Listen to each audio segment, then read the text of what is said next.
Hi, I'm Sally from Troen Memorial Library in East Berlin, and I'm here to read chapter 31 of Anne of Green Gables, where the brook and river meet. Anne had her good summer and enjoyed it wholeheartedly. She and Diana fairly lived outdoors, reveling in all the delights that Lover's Lane and the Dryad's Bubble and Willowmere and Victoria Island afforded. Marilla offered no objections to Anne's gypsyings. The Spencervale doctor who had come in the night Minnie May had the croup met Anne at the house of a patient one afternoon early in vacation, looked her over sharply, screwed up his mouth, shook his head, and sent a message to Marilla Cuthbert by another person. It was, "Keep that red-headed girl of yours in the open air all summer and don't let her read books until she gets more spring into her step." This message frightened Marilla wholesomely. She read Anne's death warrant by consumption in it, unless it was scrupulously obeyed. As a result, Anne had the golden summer of her life as far as freedom and frolic went. She walked, rode, berried, and dreamed to her heart's content. And when September came, she was bright-eyed and alert, with a step that would have satisfied the Spencervale doctor and a heart full of ambition and zest once more. "I feel just like studying with might and main," she declared as she brought her books down from the attic. "Oh, you good old friends, I'm glad to see your honest faces once more. Yes, even you, geometry. I've had a perfectly beautiful summer, Marilla, and now I'm rejoicing as a strong man to run a race, as Mr. Allen said last Sunday. Doesn't Mr. Allen preach magnificent sermons? Mrs. Lynde says he is improving every day, and the first thing we know, some city church will gobble him up, and then we'll be left and have to turn to and break in another green preacher. But I don't see the use of meeting trouble halfway, do you, Marilla? I think it would be better just to enjoy Mr. Allen while we have him. If I were a man, I think I'd be a minister. They can have such an influence for good if their theology is sound. And it must be thrilling to preach splendid sermons and stir your hearers' hearts. Why can't women be ministers, Marilla? I asked Mrs. Lynde that, and she was shocked and said it would be a scandalous thing. She said there might be female ministers in the States, and she believed there was, but thank goodness we hadn't got to that stage in Canada yet, and she hoped we never would. But I don't see why. I think women would make splendid ministers. When there is a social to be got up or a church tea or anything else to raise money, the women have to turn to and do the work. I'm sure Mrs. Lynde can pray every bit as well as Superintendent Bell, and I've no doubt she could preach too with little practice." "Yes, I believe she could," said Marilla dryly. "She does plenty of unofficial preaching as it is. Nobody has much of a chance to go wrong in Avonlea with Rachel to oversee them." "Marilla," said Anne in a burst of confidence, "I want to tell you something and ask what you think about it. It has worried me terribly, on Sunday afternoons, that is, when I think specially about such matters. I do really want to be good, and when I'm with you or Mrs. Allen or Miss Stacy, I want it more than ever, and I want to do just what would please you and what you would approve of. But mostly when I'm with Mrs. Lynde, I feel desperately wicked, and as if I wanted to go and do the very thing she tells me I oughtn't to do. I feel irresistibly tempted to do it. Now, what do you think is the reason I feel like that? Do you think it's because I'm really bad and unregenerate?" Marilla looked dubious for a moment. Then she laughed. "If you are, I guess I am too, Anne, for Rachel often has that very effect on me. I sometimes think she'd have more of an influence for good, as you say yourself, if she didn't keep nagging people to do right. There should have been a special commandment against nagging. But there, I shouldn't talk so. Rachel is a good Christian woman, and she means well. There isn't a kinder soul in Avonlea, and she never shirks her share of work." "I'm very glad you feel the same," said Anne decidedly. "It's so encouraging. I shan't worry so much over that after this. But I dare say there'll be other things to worry me. They keep coming up new all the time. Things to perplex you, you know. You settle one question and there's another right after. There are so many things to be thought over and decided when you're beginning to grow up. It keeps me busy all the time thinking them over and deciding what is right. It's a serious thing to grow up, isn't it, Marilla? But when I have such good friends as you and Matthew and Mrs. Allen and Miss Stacy, I ought to grow up successfully, and I'm sure it will be my own fault if I don't. I feel it is a great responsibility because I have only the one chance.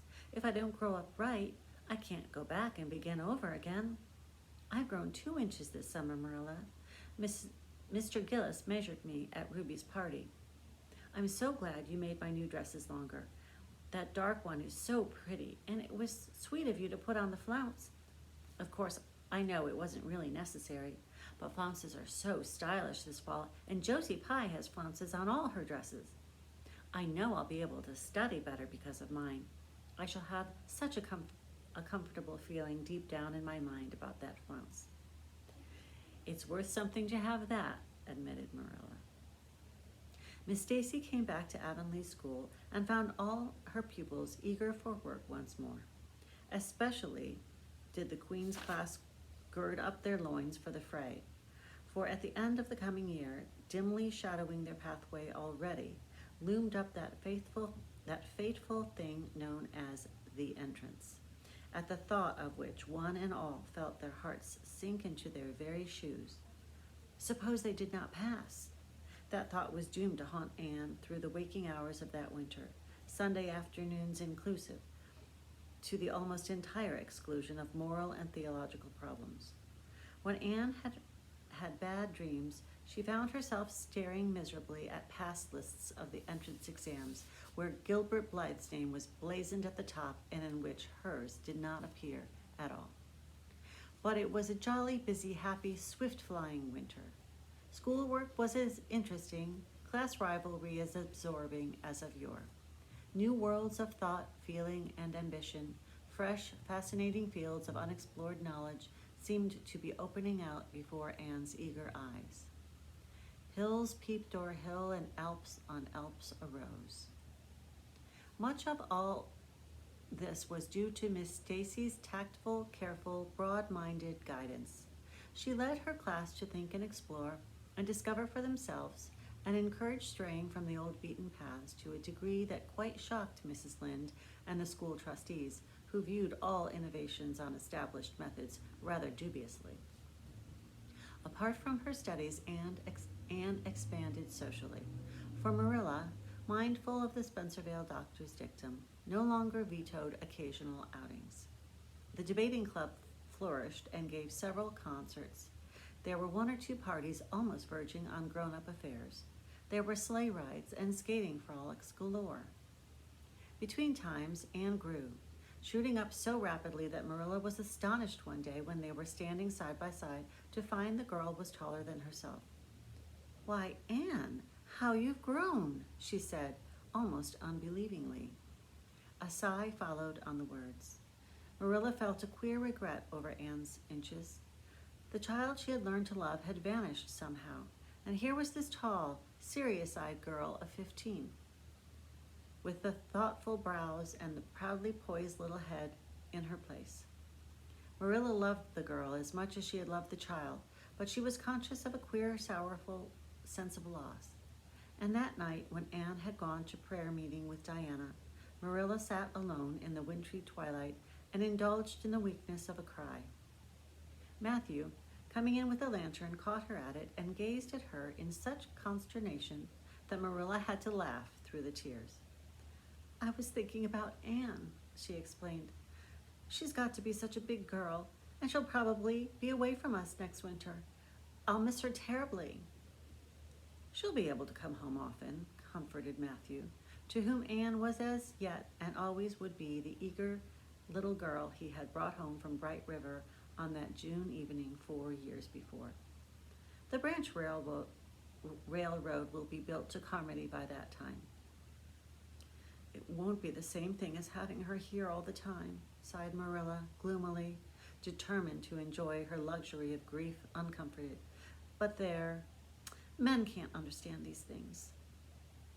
There were other changes in Anne, no less real than the physical change. For one thing, she became much quieter. Perhaps she thought all the more and dreamed as much as ever, but she certainly talked less. Marilla noticed and commented on this also. You don't chatter half as much as you used to, Anne, nor use half as many big words. What has come over you? Anne colored and laughed a little as she dropped her book and looked dreamily out the window where the big, fat redbuds were bursting out on the creeper in response to the lure of the spring sunshine. I don't know. I don't want to talk as much, she said, denting her chin thoughtfully with her forefinger. It's nicer to think dear, pretty thoughts and keep them in one's heart like treasure. I don't like to have them laughed at or wondered over, and somehow I don't want to use big words anymore. It's almost a pity, isn't it, now that I'm really growing big enough to say them if I did want to. It's fun to be almost grown up in some ways, but it's not the kind of fun I expected, Marilla. There's so much to learn and do and think, there isn't time for big words. Besides, Miss Stacy says the short ones are much stronger and better. She makes us write all our essays as simply as possible. It was hard at first. I was so used to crowding in all the fine big words I could think of, and I thought of any number of them. But I've got used to it now, and I see it's so much better. What has become of your story club? I haven't heard you speak of it for a long time. The story club isn't in existence any longer. We hadn't time for it, and anyhow, I think we had got tired of it. It was silly to be writing about love and murder and elopements and mysteries. Miss Stacy sometimes has us write a story for training in composition, but she won't let us write anything beyond what might happen in Avonlea and our own lives, and she criticizes it sharply and makes us criticize our own too. I never thought my compositions had so many faults until I began to look for them myself. I felt so ashamed I wanted to give up altogether. But Miss Stacy said I could learn to write well if I only trained myself to be my own severest critic. And so I am trying to. You've only 2 months before the entrance, said Marilla. Do you think you'll be able to get through? Anne shivered. I don't know. Sometimes I think I'll be all right, and then I get horribly afraid. We've studied hard, and Miss Stacy has drilled us thoroughly, but we mayn't get through for all that. We've each got a stumbling block. Mine is geometry, of course, and Jane's is Latin, and Ruby and Charlie's is algebra, and Josie's is arithmetic. Moody Spurgeon says he feels it in his bones that he is going to fail in English history. Miss Stacy is going to give us examinations in June just as hard as we'll have at the entrance, and mark us just as strictly, so we'll have some idea. I wish it were all over, Marilla. It haunts me. Sometimes I wake up in the night and wonder what I'll do if I don't pass. Why, go to school next year and try again, said Marilla unconcernedly. Oh, I don't believe I'd have the heart for it. It would be such a disgrace to fail, especially if the others passed. And I get so nervous in an examination that I'm likely to make a mess of it. I wish I had nerves like Jane Andrews. Nothing rattles her.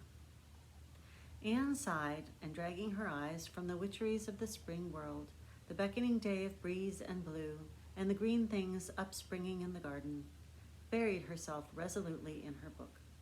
There would be other springs, but if she did not succeed in passing the entrance, Anne felt convinced that she would never recover sufficiently to enjoy them. And that is the end of chapter 31.